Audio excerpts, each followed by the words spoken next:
El escrito titulado ¿Por qué la guerra? Documenta un importante intercambio epistolar entre Albert Einstein y Sigmund Freud, realizado en 1932 y publicado en 1933. La idea tuvo su origen en una iniciativa de la Liga de las Naciones, que encargó al Instituto Internacional de Cooperación Intelectual organizar un intercambio entre intelectuales representativos sobre temas de interés común. Einstein fue una de las primeras personalidades invitadas y sugirió a Freud como su interlocutor para el debate. El tema central del diálogo, propuesto por Einstein, fue el interrogante de si existe algún camino para evitar a la humanidad los estragos de la guerra. El creador de la teoría de la relatividad reconoció que, pese a los esfuerzos, los intentos por solucionar este problema han fracasado. El físico identificó la presencia de fuertes factores psicológicos que paralizan tales esfuerzos, destacando el afán de poder de las clases gobernantes y un apetito de odio y destrucción en el hombre. Por ello, invitó a Freud a iluminar este complejo con la luz de su vasto saber acerca de la vida pulsional humana. Hoy, en Herr Professor, ¿por qué la guerra?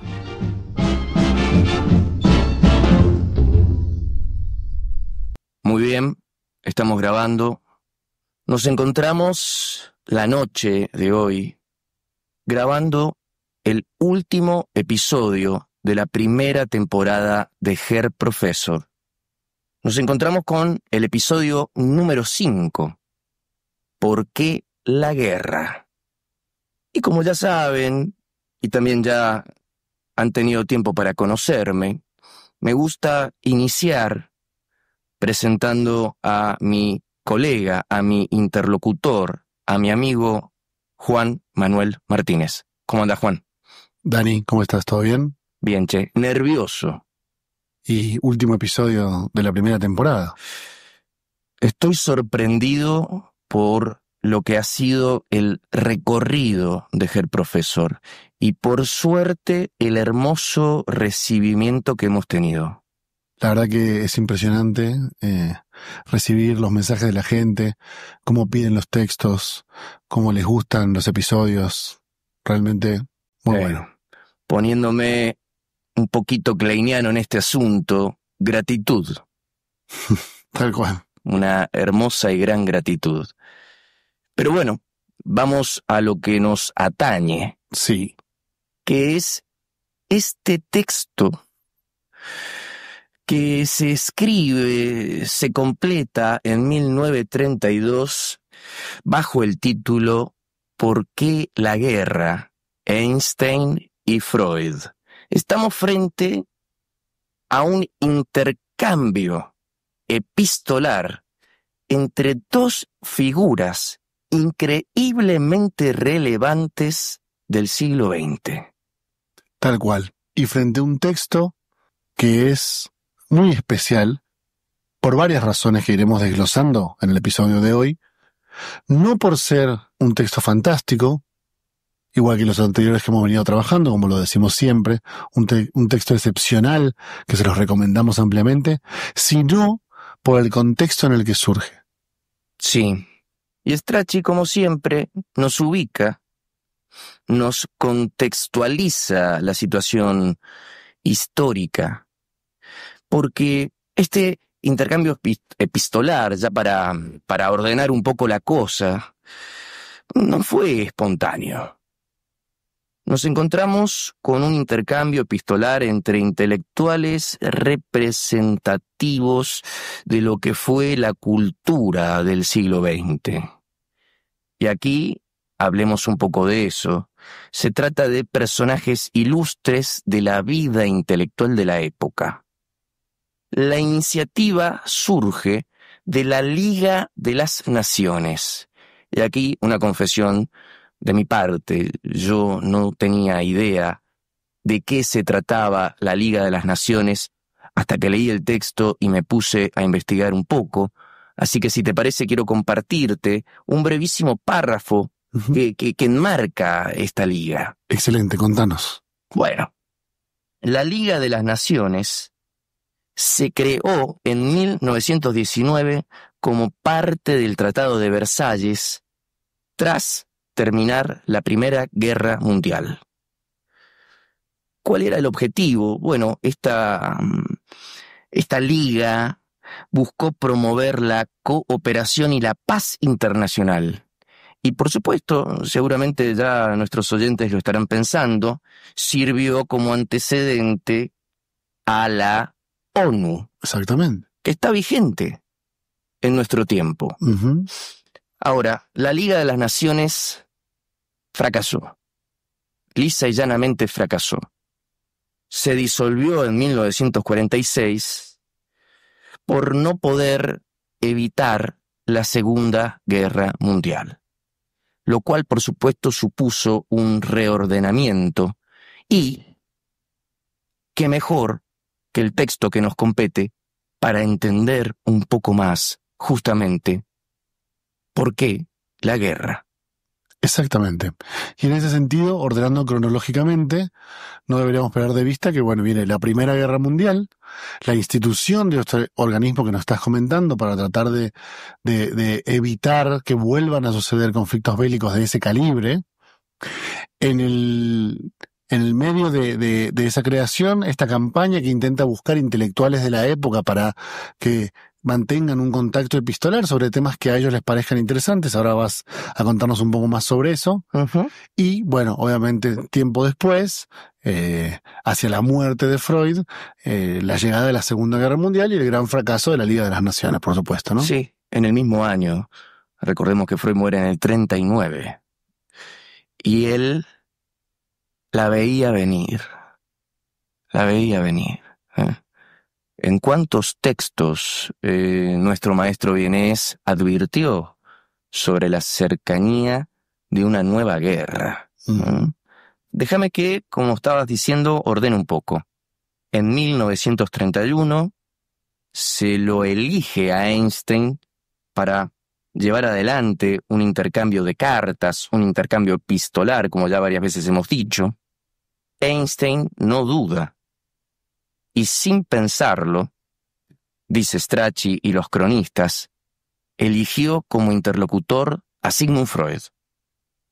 Por lo tanto, en junio del 32, se le avisa a Freud que había sido elegido por Einstein para participar en esta actividad. Y llegamos a marzo del 33, que es el mes y el año en el que se publica el resultado de ese juego, de esa correspondencia, con un detalle muy particular. Las cartas fueron publicadas en varios idiomas y fue totalmente censurada en Alemania. Entendible. Totalmente, totalmente. Ahora, muy interesante esto que mencionás porque no hay que perder de vista que uno de los personajes más famosos y más reconocidos del siglo XX, sin lugar a duda número uno en el pensamiento científico del siglo XX, y quizás seguramente entre los primeros 4 o 5 científicos de todas las épocas, un personaje notable como Einstein, elige que ese intercambio se dé con Freud. Sí, Einstein, físico de origen judío, sin duda alguna, el científico más importante, conocido y popular del siglo XX. Es más, tiene la fórmula matemática más conocida de la historia. Uh-huh. La energía es igual a la masa por la velocidad de la luz al cuadrado. Quizás la reconocen si les digo E igual a m por c al cuadrado. Einstein, el creador de la teoría de la relatividad, que se publica la teoría de la relatividad especial en 1915 y la teoría de la relatividad general en 1915. Corrijo, la primera es 1905, la segunda es 1915. O sea que nos encontramos con un Einstein ya bien ubicado. Uh-huh. Estamos hablando de 1932. Estamos hablando de un Einstein muy, muy bien parado, respetado, conocido. Y que entiende que en el problema de la guerra se juegan aspectos tan profundos del alma humana que vale la pena convocar a un personaje como Sigmund Freud para preguntarle cómo debemos entender el surgimiento de esta violencia, cómo debemos entender el efecto de las guerras y sobre todo, más interesante todavía, si hay alguna forma de poder combatir este aspecto que en algún punto parece propio de la naturaleza humana. Sí, sí. Enseguida cuando nos metamos con la carta de Einstein, que es la que abre el juego. Nos encontraremos con todo esto. Pero primero déjame cerrar con el último aporte que hizo Strachey, que fue, como siempre hace, ubicar los antecedentes de este texto. Y esta vez son 3. De Guerra y Muerte, de 1915, previo a la aparición de la segunda tópica y por lo tanto al desarrollo de las nociones de pulsiones de vida y pulsiones de muerte, y 2 textos posteriores a eso, que son El porvenir de una ilusión, de 1927, y El malestar en la cultura, de 1930. O sea que a quien le interese ampliar un poco más lo que vamos a debatir en este último episodio de la primera temporada de Herr Professor, ya sabe a qué textos recurrir. Y es muy claro, tomando los textos que mencionaste muy bien, cómo hay una línea que uno puede rastrear en la idea de Freud sobre la guerra como efecto y al mismo tiempo los aspectos agresivos y la pulsión de muerte como su origen, ¿no? Eso está planteado en todos estos textos que vos mencionás, y más adelante cuando lleguemos a la carta de Freud veremos cómo hay un intento de Freud, como siempre, de cierta claridad de poder establecer estas ideas psicoanalíticas para compartírselas, por supuesto, a Einstein y a todos los lectores que tengan a bien revisar esta correspondencia. Sí. Y siguiendo en la línea de las confesiones, hace un rato te dije que no tenía idea de qué era la Liga de las Naciones. Ahora tengo que hacerte otra. Yo no había leído este texto, así que lo que encontré realmente me sorprendió mucho. No sé por qué no lo había leído. Podría pensar un poco que no es un texto que se enseñe en la vida académica, no es un texto que circule en las universidades, ni encontremos demasiadas conferencias al respecto, pero me sorprendió gratamente, porque no solo el contenido teórico que vamos a ver que Freud, como siempre hace, explica maravillosamente, sino porque también me encontré con la manera de pensar de Albert Einstein. Yo, de mucho más pibe, leí, torpemente por supuesto, la teoría de la relatividad general, sin entender mucho. Pero estas cartas muestran una forma de pensar que me resulta interesantísima. Mirá que a mí me cuesta mucho encontrar autores que tengan una claridad de pensamiento como la que tiene Freud. Te lo he dicho varias veces. Cuando uno después pasa a leer a Klein, que está muy bien, aún así no encuentra la prolijidad en el pensamiento freudiano. Ni hablar de lo que pasa cuando pasamos a nuestro colega francés, que sabemos que incluso hubo cierta intención de su parte de no hacerse entender. Pero un pensamiento tan prolijo como el de Freud, pocas veces. Y creo que esta es una de esas veces. Por algo es Albert Einstein también. Para mí habla de una forma de razonar, una forma de pensar que se caracteriza por 2 cuestiones. Yo diría, la primera, por ordenarse en una serie de pasos lógicos, ¿no? Es decir, por derivar conclusiones de premisas iniciales. Y en un segundo término rescataría esto que vos decís, que es valorar la claridad de cada uno de esos argumentos, ¿no? Entonces, la verdad es que tenés toda la razón cuando decís que leer este tipo de intercambios es realmente placentero, porque no solamente se destaca lo notable de cada uno de los personajes, sino la intención de claridad de cada uno de ellos de parte de Einstein para comunicar el problema que le plantea, ¿no? Digamos, la intención de cuestionar a Freud sobre el origen psicológico o anímico del problema de la guerra, y de parte de Freud para tratar de explicar algunos puntos centrales de su giro en la teoría de su segunda tópica, de su idea de más allá del principio de placer. Específicamente nos estamos refiriendo obviamente a su idea de pulsión de muerte. Así que la verdad es que es notable verlos interactuar. Déjame introducir una polémica. Permitímelo. Porque es Einstein, el mismísimo Albert Einstein, quien convoca a Freud a dialogar con él. Lo dijimos hace un rato, el científico más reconocido, más popular. Su imagen encarna la ciencia del siglo XX. Modificó la forma de entender la física. Hablamos de un físico, de un científico hecho y derecho. Sé que en lo que voy a incurrir es una falacia. Sé que vos sabés bastante de falacias. Pero yo quiero decir algo. ¿Acaso este no sería un punto para detenernos y pensar por qué se ha atacado tanto el estatuto de ciencia del psicoanálisis?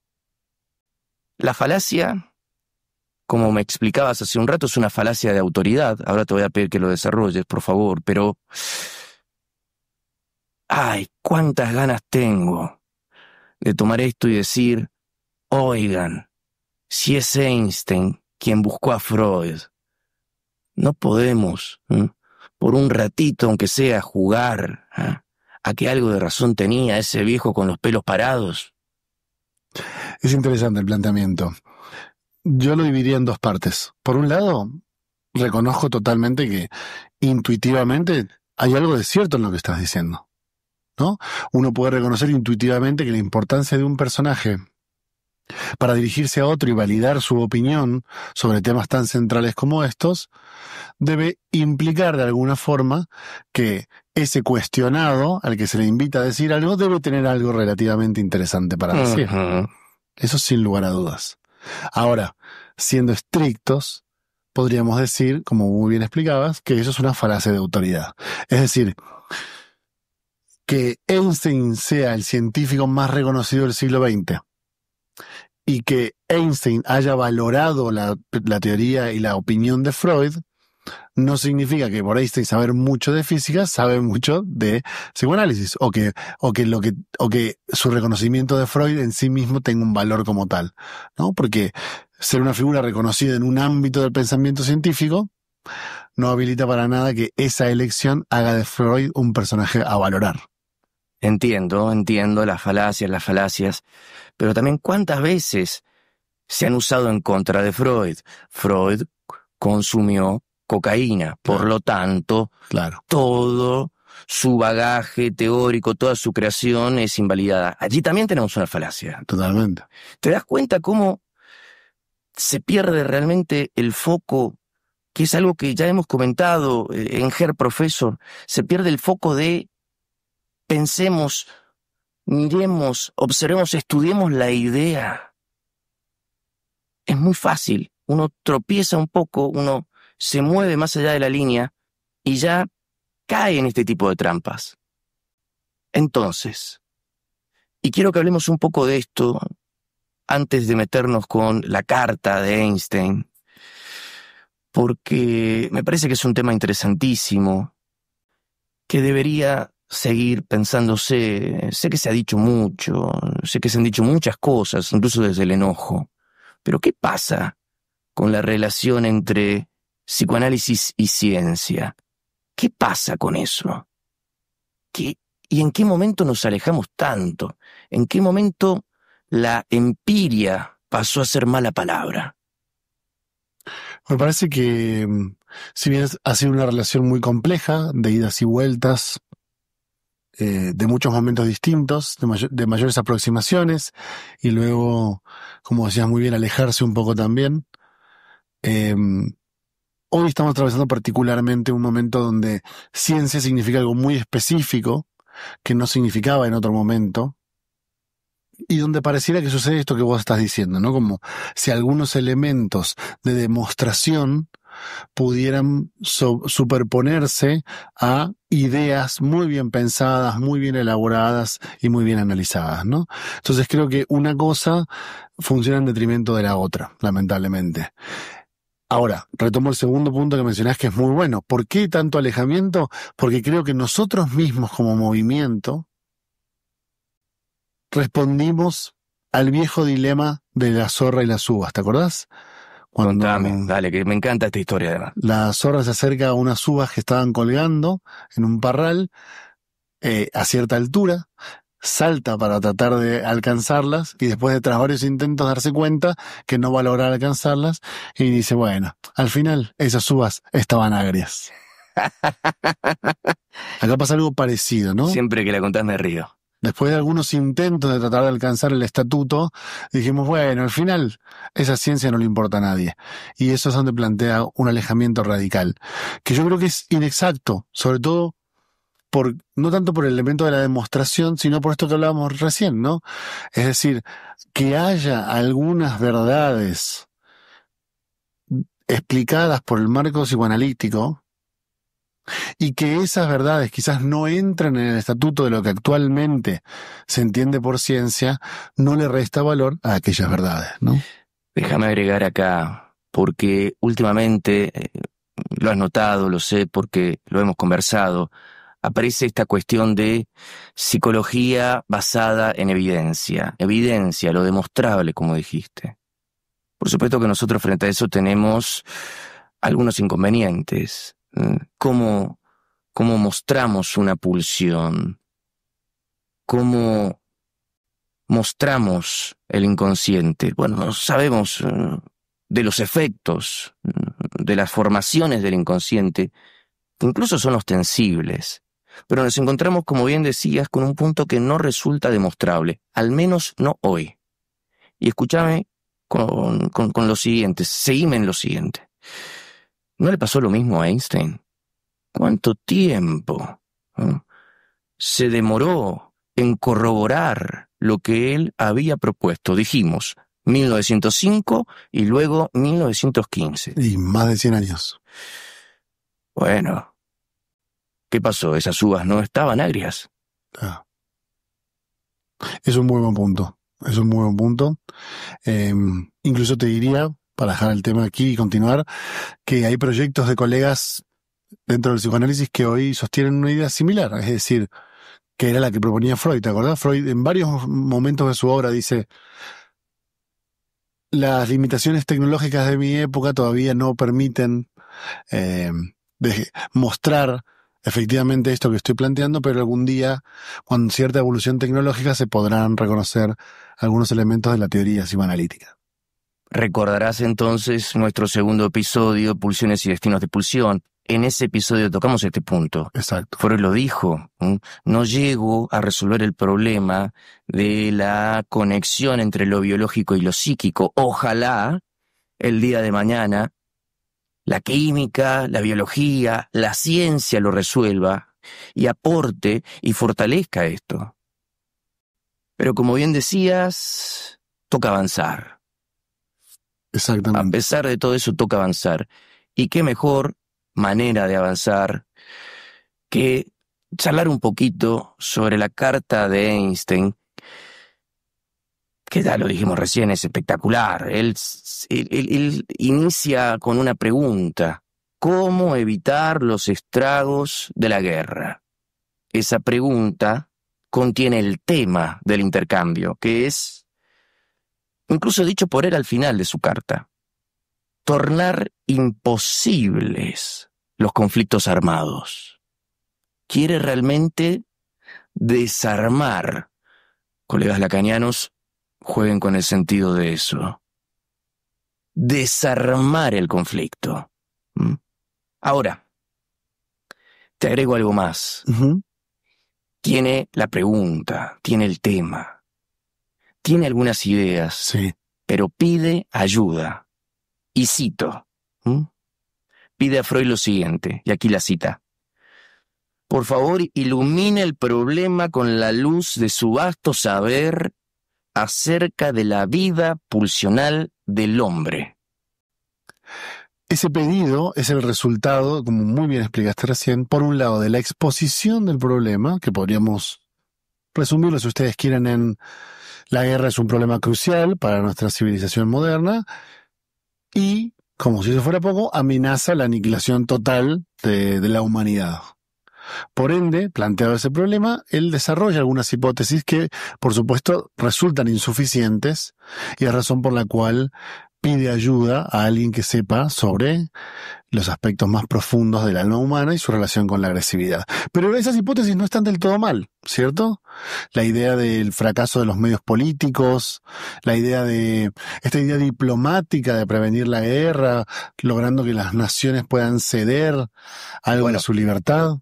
Sugiere la creación de un cuerpo legislativo y judicial para dirimir, para disolver los conflictos. Claro. Ahora, como bien estabas diciendo, tendría poder sobre las naciones y las mismas tendrían que acatar los veredictos de este cuerpo creado. Y allí el problema de la soberanía, como bien planteabas. Tal cual. Se trata de ceder algo. Es interesante cómo ese problema se plantea esencialmente en la carta de Einstein. Freud le da un giro y menciona un poco, lo vamos a mencionar más adelante, sobre el nacimiento del derecho, digamos, en ese sentido. Pero hay dos aspectos de eso que quiero mencionarte que me parecieron interesantes. Adelante. Por un lado, el afán regulador de Einstein, ¿no? La fantasía, podríamos llamar neurótica, de que un elemento superior pudiese regular, ¿no?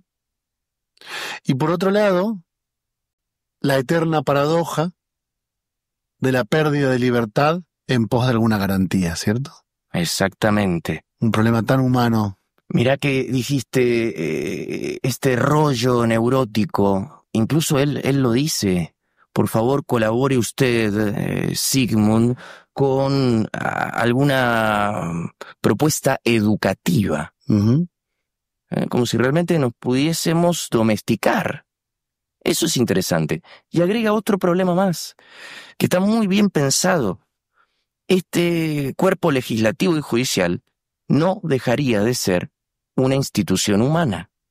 Sí. Y si eso está, el afán de poder, dice, se haría presente. Esa idea es genial, ¿no? Porque él mismo se responde frente a esta idea de ordenamiento y como un verdadero orden que sea verdaderamente justo requeriría de una entidad cuya naturaleza fuese distinta a la nuestra, ¿no? Y al ser una entidad creada por nosotros mismos, es susceptible de su propia corrupción Uh-huh.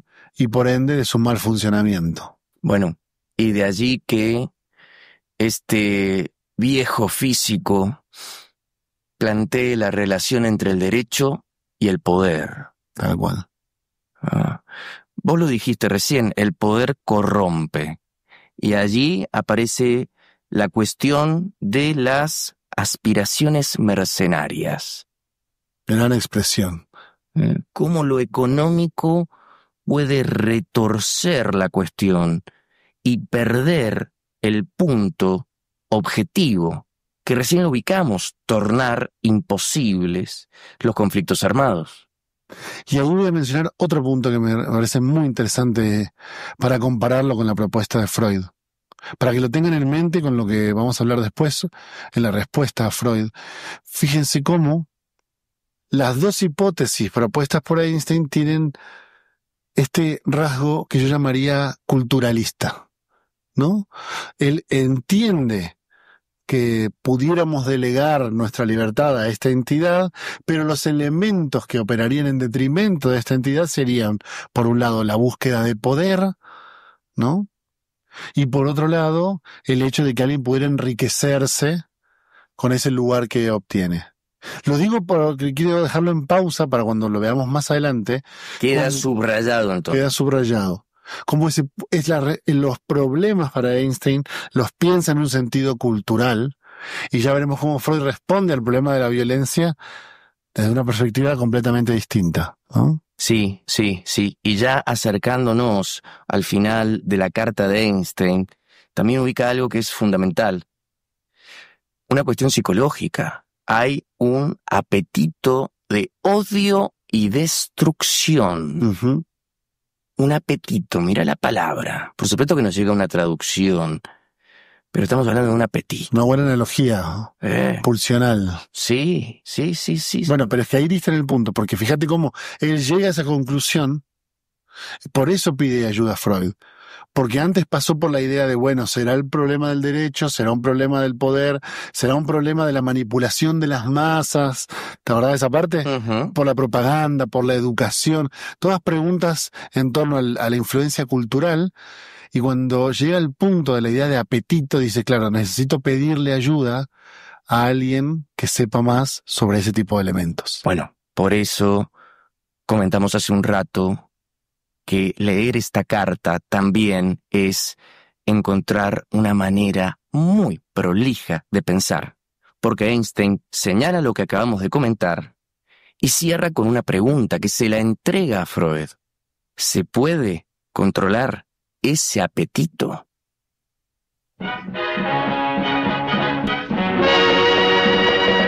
En el episodio de hoy, Paul Laurent Assun nos orienta con lo expuesto en su libro El vocabulario de Freud.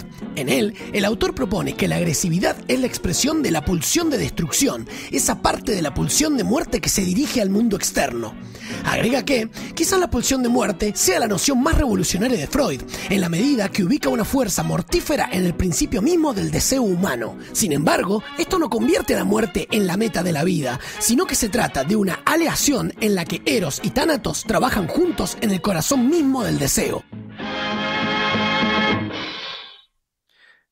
La guerra nunca cambia. Y es increíble que casi 100 años después del texto que estamos trabajando hoy, nos encontremos todavía con las mismas dificultades. Por eso, justamente por eso, es que elegimos ¿Por qué la guerra? Como el texto para cerrar la primera temporada de esta locura hermosa que ha sido y que va a seguir siendo Herr Professor.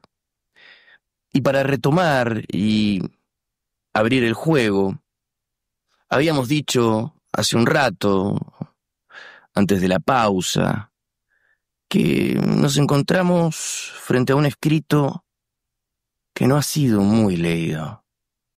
Los animo a que en los comentarios nos escriban diciendo si lo conocían o si no. Por supuesto, quienes no lo conozcan, quienes no lo hayan leído, háganlo porque no tiene desperdicio. Pero es así.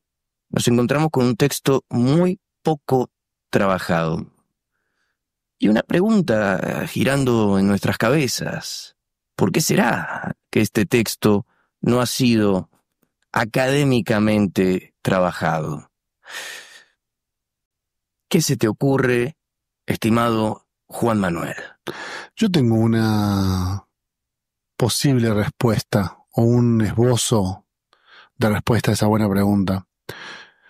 En una época, no sé si algunos de ustedes se acordarán, pero estoy hablando de hace algunas décadas ya en el psicoanálisis, en una época solían dividirse los textos de Freud, por supuesto división que no es verdadera, sino que surge de un fenómeno de lectura, de cómo se han organizado las obras y demás, en tres grandes grupos, ¿te acordás? Sí. Estaban lo que se llamaban los textos metapsicológicos de Freud, ¿no?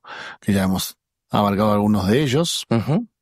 Estaban los que se conocen como los textos técnicos de Freud, en los que Freud habla sobre técnicas psicoanalíticas, sobre qué es una interpretación, una construcción, sobre el diván, sobre todo lo que ya sabemos. Y un tercer tipo de textos que en una época se les conocía como los textos culturales de Freud, ¿te acordás? Donde Sí. Freud analiza obras, analiza cuadros de Leonardo, analiza textos. Estaba pensando en lo mismo, en los cuadros de Leonardo. Y realmente son textos que no son muy leídos. Exacto. Bueno, este texto para mí entra en esa categoría como cultural. Un Freud que habla sobre fenómenos culturales y usa el psicoanálisis como un instrumento de análisis para ese tipo de fenómenos. Sí, ahora vamos a meternos de lleno en la respuesta de Freud a la carta de Einstein, pero tenés mucha razón y me haces pensar en un Freud que se pone a dilucidar lo que sucede con la política, Claro. juega con la sociología, pero también hay un fuerte componente clínico, porque ¿qué encontramos acá en el centro? Que es lo que vamos a desarrollar, por supuesto, a la noción de la pulsión de destrucción. Ujú. Y mira cómo te lo digo, pulsión de destrucción. Ahora, dentro de un ratito, lo explicaremos, pero esa división ilusoria conlleva que algunos textos se dejen de lado y no se pueda ver la riqueza clínica que también poseen dentro. Totalmente. Y también ha tenido efectos, como que ciertos textos se leen más en la Facultad de Psicología, otros textos se leen más en la Facultad de Ciencias Políticas o de Sociología. Estas divisiones que la verdad que no harían falta como tal, pero bueno, se dan de hecho y suceden, y cuando lo preguntabas se me ocurrió como una de las razones por las cuales quizás los aspectos más clínicos y psicológicos no son los que se resaltan en ese texto, por eso esta conversación epistolar, que si bien es tan interesante, ha pasado un poco desapercibida, lamentablemente. Sí, pensando, se me ocurre decir, quien no haya comprendido de qué se trata lo que sucede cuando la pulsión de muerte se expresa en el mundo, bueno, lea ¿Por qué la guerra? Porque aquí va a encontrar una explicación clarísima de este asunto. Así que vamos, metámonos. Vamos. Yo pienso que podríamos arrancar por acá, a ver qué te parece. La respuesta concreta a las hipótesis de Einstein, que yo la resumiría un poco irresponsablemente en esta idea, a ver si estás de acuerdo, que es que el derecho surge de la violencia, tal cual, pero no la elimina, sino que la institucionaliza, digamos. Sí, y ahí nos encontramos con la sustitución que propone Freud. Y como toda sustitución a nosotros nos resulta interesante.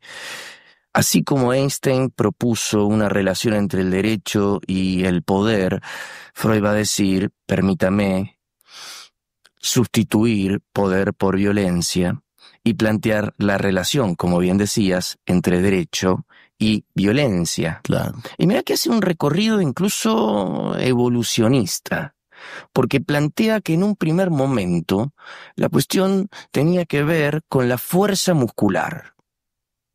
El poder lo tenían aquellos quienes eran muscularmente fuertes. Por supuesto, el tiempo pasó, nos complejizamos, permitime decir, evolucionamos, y el intelecto hizo su aparición. Exacto. La posibilidad de utilizar instrumentos, y de allí un movimiento de la fuerza muscular al uso de la inteligencia. Y allí ya tenemos un giro muy interesante, porque, como te dije hace un rato, nos encontramos con un Freud que está pensando el problema de la guerra y que para eso realiza un desvío, para mí, necesario, que es pensar cómo surge esto. Tal cual. Por eso la idea de la horda en ese punto es central, ¿no? En la horda, el estado primitivo de este grupo de humanos, el conflicto se resuelve directamente por la fuerza. Logra imponerse aquel que tiene más poder físico. Con la aparición y el desarrollo del intelecto, ese poder físico se instrumentaliza, ¿cierto? Entonces ahora gana el que tiene mejores armas, el que sabe cómo usarlas, el que puede valerse de su desarrollo intelectual para imponerse sobre los demás. Y permitime que lo diga, no sé si esto lo habías pensado, pero cuando yo leí ese fragmento no podía evitar pensar en Tótem y Tabú. Pero por supuesto, yo leo horda en cualquier contexto y mi cabeza vuela a Tótem y Tabú. La idea de que los más débiles se agrupan para vencer al fuerte me hacía pensar directamente en la idea de los hermanos que logran agruparse en pos de derrocar al padre más fuerte, ¿no? Y es interesantísimo porque siempre se habla del mito de Tótem y Tabú. ¡Ay! ¿Cómo puede ser que Freud se haya atrevido a crear un mito? Bueno, tiene argumentos bastante sólidos para proponer incluso la posibilidad de que una historia así haya acontecido. No es muy descabellado. Y frente a eso, dos cuestiones, ya que nos estamos metiendo en esta revisión de lo que nos ha sucedido como humanidad. Frente al enemigo, dos posibilidades. Una primera, que duró durante mucho tiempo, aniquilar, matar al enemigo. Que implica, nos dice Freud, tres cosas. Impedir que reinicie su oposición, a su vez, amedrentar a otros con el ejemplo. Excelente esa idea. Y por último, una satisfacción pulsional. Porque acá ya se introduce en el texto, ya se introduce en la carta que sirve como respuesta a lo que propuso Einstein. Dentro nuestro hay una pulsión, que ya sabemos se llama pulsión de muerte, y como toda pulsión, también busca satisfacerse. Ahora, te dije que habían dos posibilidades. Ya te hablé de la primera, originaria. Surge otra. Ya no aniquilar, ya no matar, sino someter. Eso también tiene consecuencias, distintas incluso. Aparece el respeto por la vida del enemigo, pero también la posibilidad de utilizar a ese enemigo. Y allí ya tenemos una diferencia muy clara, y a mí me sorprendió esto, entre amo y esclavo. Está eso, ¿lo notaste? Está Sí, implícita la cuestión hegeliana. Totalmente. Está dando vueltas.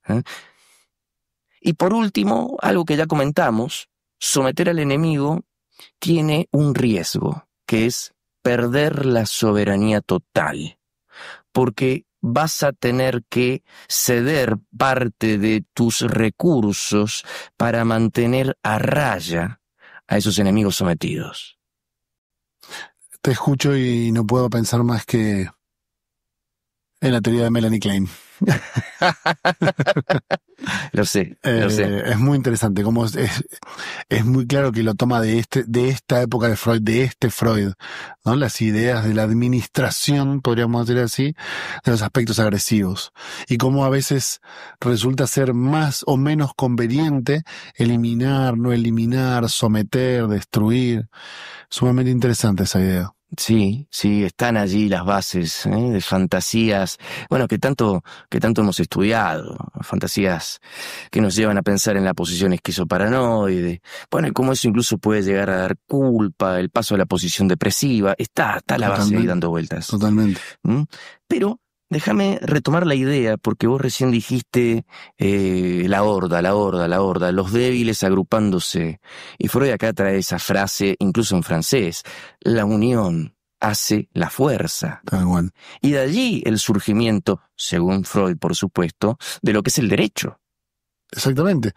Ahí está el punto entonces donde pasamos de este primer momento que describías muy bien, en el cual la fuerza la tiene el que tiene la fuerza muscular, el que logra imponerse sobre los demás, y eso en un sentido individual es cierto, pero cuando los débiles se agrupan, esa violencia que inicialmente es individual logra ser reemplazada por una violencia legitimada ahora por el grupo.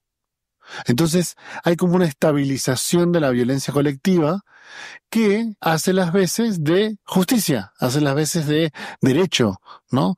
De un consenso en el grupo sobre qué elementos deben ser castigados y cuáles no.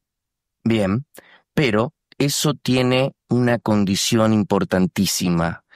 Estos que se agrupan y, digámoslo ya, forman una comunidad, para que esos derechos permanezcan, deben mantenerse unidos.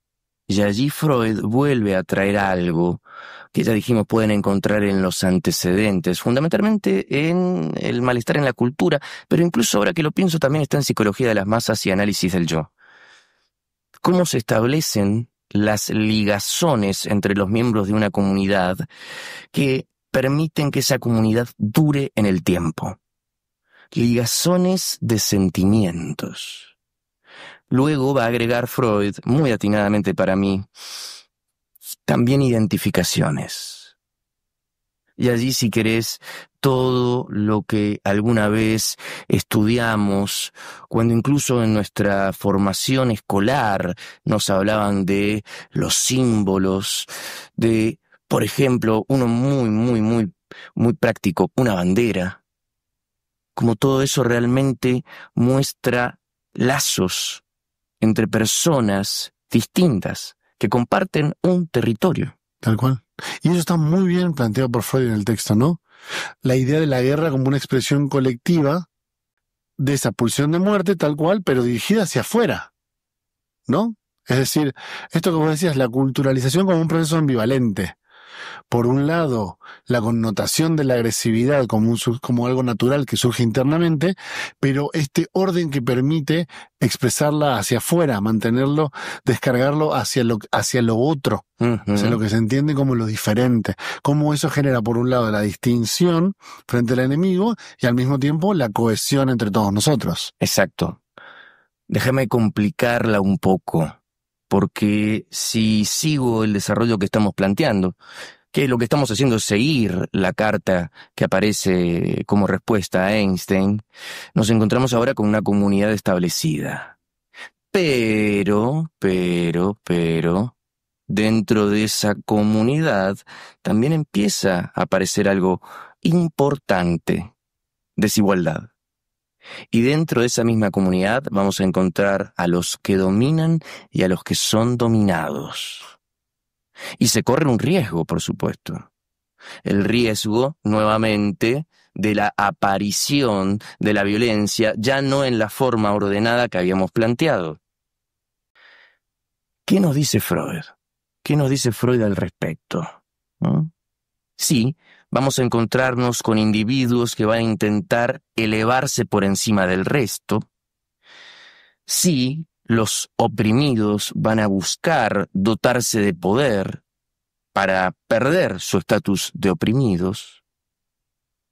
Ahora, y acá creo yo que se nota el genio de Freud, todo esto, intrínseco a una comunidad, también encuentra en la modificación de la cultura una forma última de superación.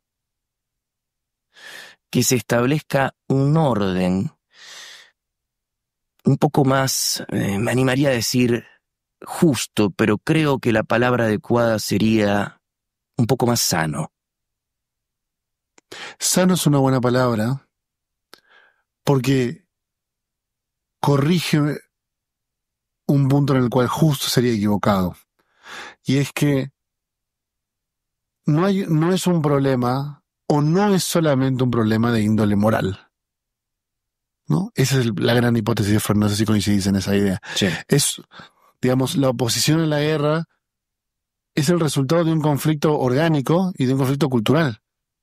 Entonces, no simplemente es una respuesta al problema más justo y entonces moralmente superior, sino que es más sana porque de alguna forma lo que hace es administrar mejor la energía pulsional.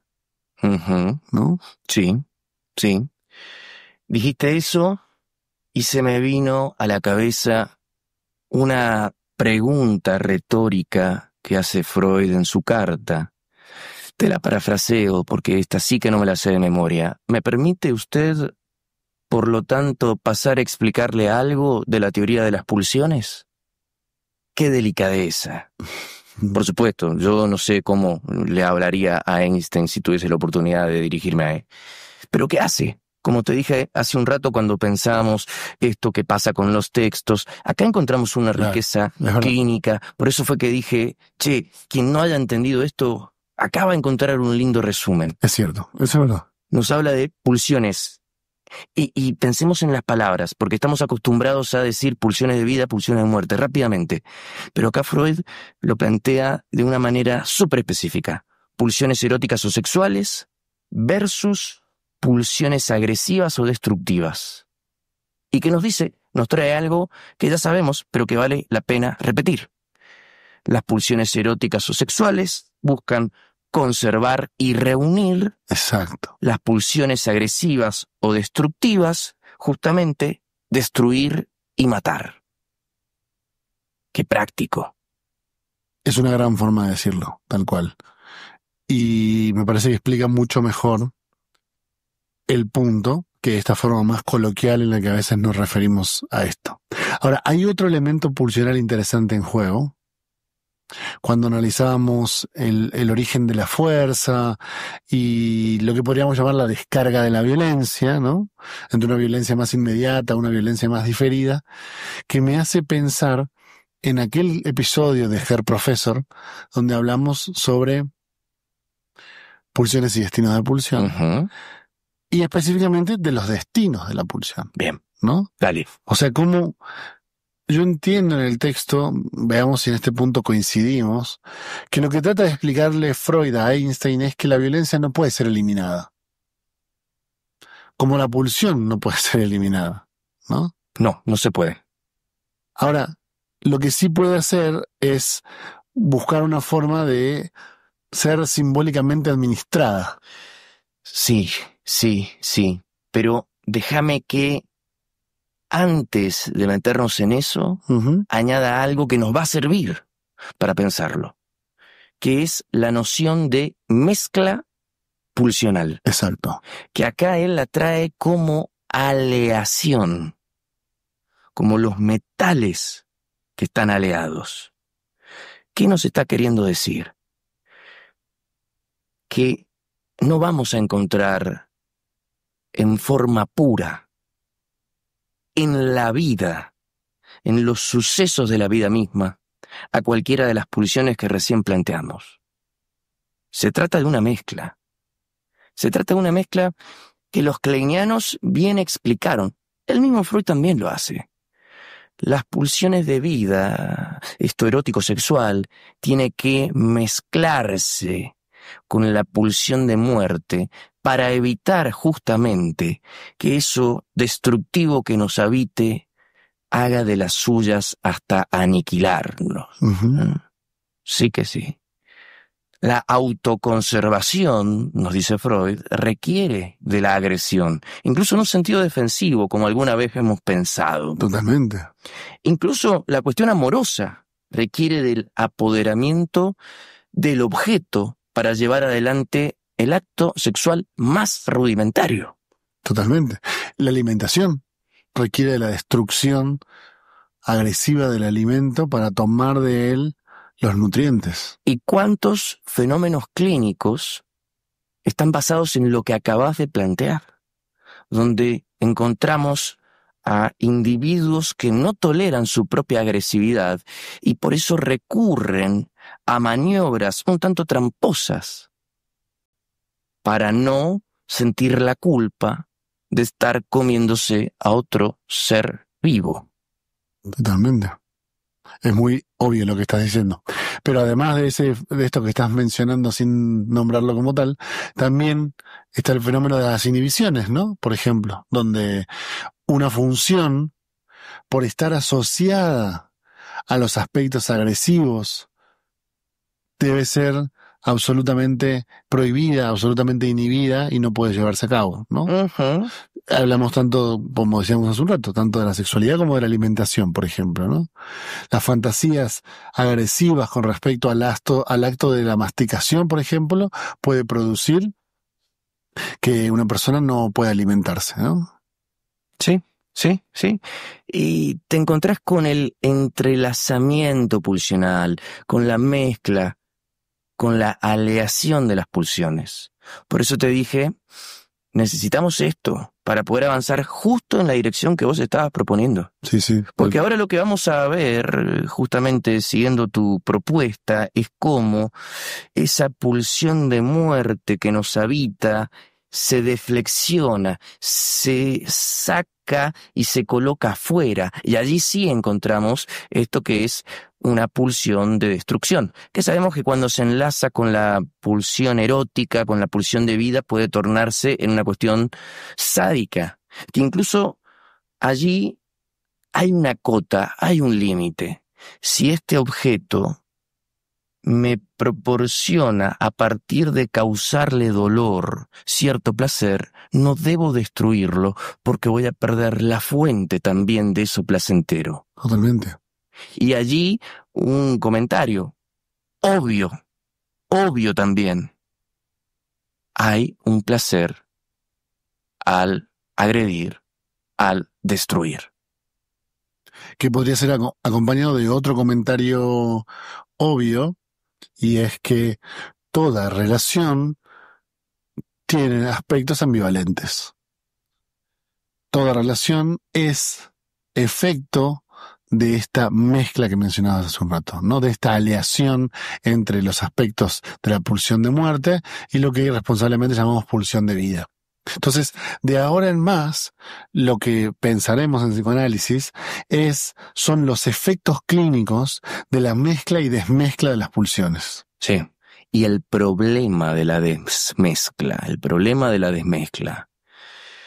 Dicho todo esto, preparado el terreno, me parece bastante bien.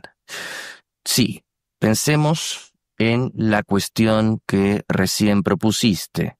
No sirve de nada pretender el desarraigo de las inclinaciones agresivas. Eso nos dice Freud. Es imposible pensar en erradicar la agresividad humana, dado que su fuente, para decirlo en términos que todos conocemos muy bien, tiene que ver con la propia naturaleza. Uh-huh. Sí, sería una pérdida de tiempo embarcarse en la tarea de pensar cómo eliminar la agresividad que nos habita. Entonces, si eso es así, ¿qué se puede hacer al respecto? Y acá sí Freud nos entrega algunas hipótesis. Por un lado, el fortalecimiento de la comunidad, en cuanto, como decíamos recién, a las ligazones amorosas entre los miembros, que incluso sublimadas pueden aparecer, a su vez como las cuestiones identificatorias entre los mismos. Recién estuvimos pensando algunas, incluso remontándonos a otra época en la que nos sentábamos frente a bancos y pupitres y escuchábamos a una maestra enseñarnos algo sobre los símbolos patrios. Pero también algo interesante, que me parece que es muy interesante y muy actual, que te lo quería compartir. Freud propone el desarrollo del intelecto, entender a la cultura como un proceso de culturalización que nos aclara Sigmund, también puede ser civilizatorio. Si alguno quiere tomar la palabra civilización, bueno, adelante. Pero sí, ¿qué nos está diciendo? Un intelecto que pueda intentar domesticar a la cuestión pulsional. Ese domeñar que alguna vez habrán leído en alguno de sus textos. Pero sí, déjame que agregue, porque lo marca acá, y ¿sabés qué? Lo marca en 1932. Nos dice, esto trae consecuencias. Cuando el intelecto empiece a primar sobre lo pulsional, vamos a tener otro tipo de consecuencias. Las pulsiones eróticas se van a ver afectadas por ello. Esa idea es notable. ¿Qué está pasando? ¿Qué está pasando? ¿Qué nos muestran las estadísticas? La tasa de natalidad a nivel mundial cayendo en picada. Hay dos ideas ahí que quisiera retomar.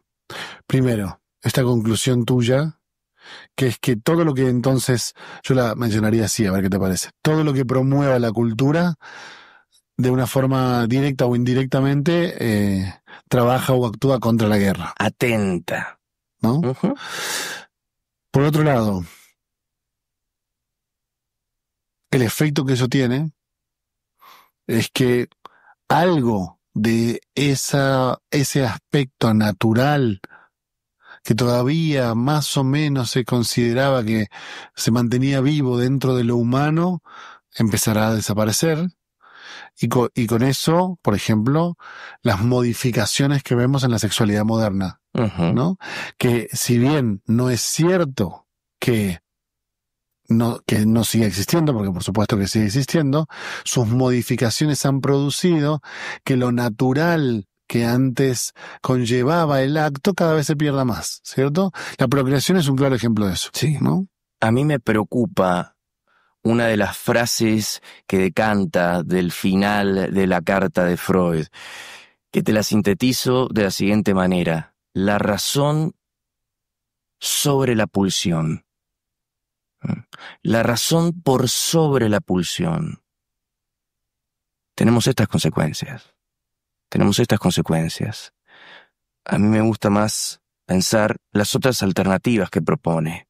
La cuestión amorosa, la cuestión identificatoria. Mira que se ha pensado mucho, filósofos incluso contemporáneos la están llevando por allí. Porque también, casi 100 años después, estamos encontrando los efectos de este exceso de cultura. Lo que se gana por un lado se pierde por otro. Claro. Entonces, ya acercándonos al final de la cuestión, es Freud quien dice: ¿y por qué entonces no asumimos que la guerra, que la destrucción es algo que va a suceder? Es algo natural, inherente al ser humano.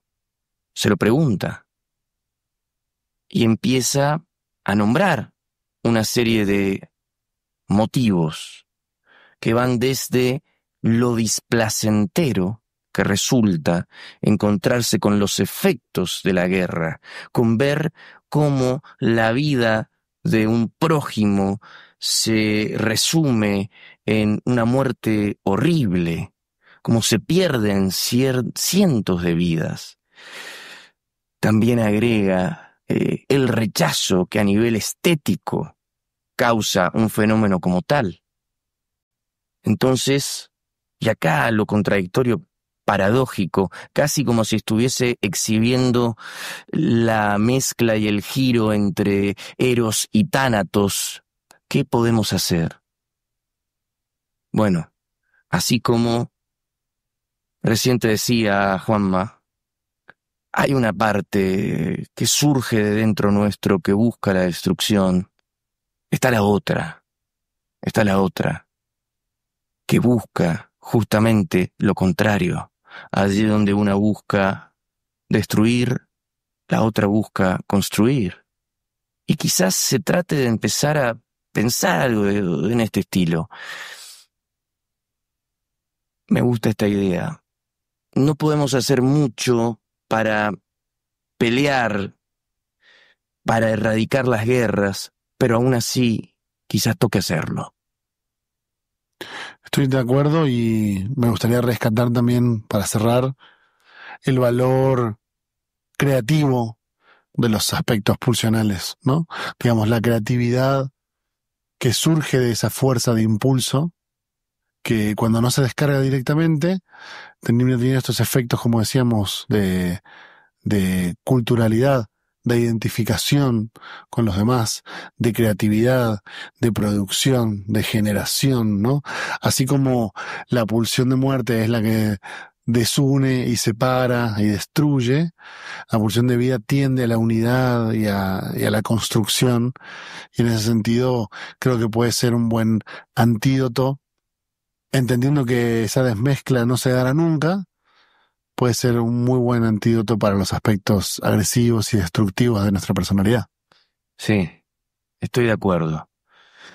Estoy de acuerdo y me conoces bien, sabes que soy un pesimista nato, pero aún así me parece que este final esperanzador que acabamos de encontrarnos, así como quien no quiere la cosa, también es un buen final para este último episodio de la primera temporada de Herr Professor. Así que, como siempre lo digo, ya lo saben, si algo de lo que han escuchado les ha gustado, nosotros los animamos, los alentamos a que nos dejen el pulgar arriba, nos escriban algún comentario para al menos saber que están allí, compartiendo esto con nosotros. Y por supuesto, como siempre digo, si les gustó, ya lo saben, compártanlo, envíenle el link a ese amigo, a esa amiga, a ese colega, qué sé yo, quien ustedes quieran, que crean que puede llegar a interesarles algo de esto. Muchas gracias por todo, muchas gracias por la respuesta que ha tenido esta primera temporada y sin lugar a dudas los esperamos porque esto recién comienza. Así será. Nos vemos la próxima. Idea original, Daniel Camps. Conducción, Juan Manuel Martínez y Daniel Camps. Locución, SNM. Herr Professor es una producción de la Casa de la Lluvia.